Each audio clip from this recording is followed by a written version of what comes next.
Anyway, my story starts probably like a lot of you guys. Mom playing the piano and the rest of the family singing around at home. Went on to singing in church. Sang in school programs as I was going through elementary school in rural Minnesota back in the 40s and the 50s. And just, generally kept singing in various things.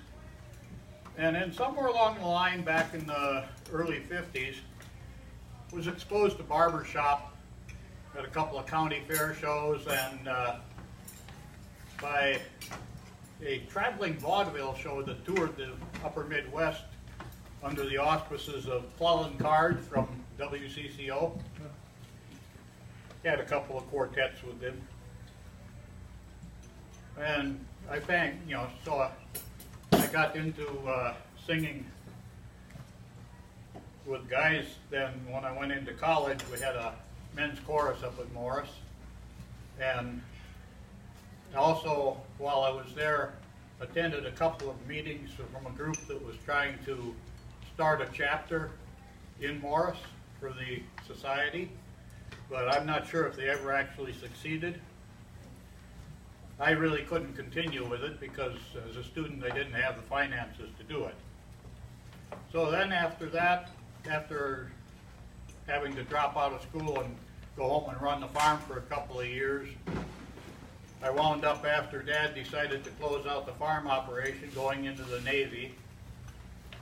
Sang with the Blue Jacket Chorus at Great Lakes Naval Training Center for about a year and a half, through boot camp and through a couple of schools that I went through for electronics and data systems there. Got to go onto the ship in '67 for 3 years. Got off of the ship in '70, and I was on shore duty in San Diego. Was driving home one evening, and I heard the announcement on the local radio station out there that the San Diego Sun Harbor Chorus was holding auditions for admission at the Barbershop in the Lemon Grove Shopping Center. So I figured, what the heck, I went out there, and talk about a successful, membership program. They had 25 or 26 guys show up for that. And after they brought us each in, set us in a barber chair, handed us a sheet of music, which was My Wild Irish Rose, and had us pick a part, and whoever that was dropped out of the quartet, and you sang your song with them, and then one of the assistant directors took you off to another room and put you through voice placement a little bit. And then after that was all done, then they took all 20-some of us that that came in for auditions and took us off to another room and taught us a song, which we then sang as a small chorus for the rest of the chapter.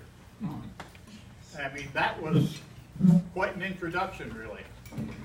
But they were on a membership push to try and get big enough to win the Far Western District that fall, because we hosted the Far Western District Convention that fall and won the contest.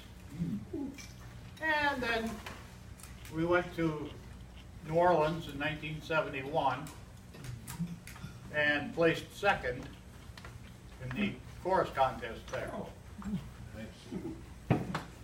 And that was probably the highlight of my barbershop career, because it's been downhill ever since. The highest I placed after I came back to Minneapolis, the highest we placed was third when we hosted the contest here. What was it, 79, I believe it was.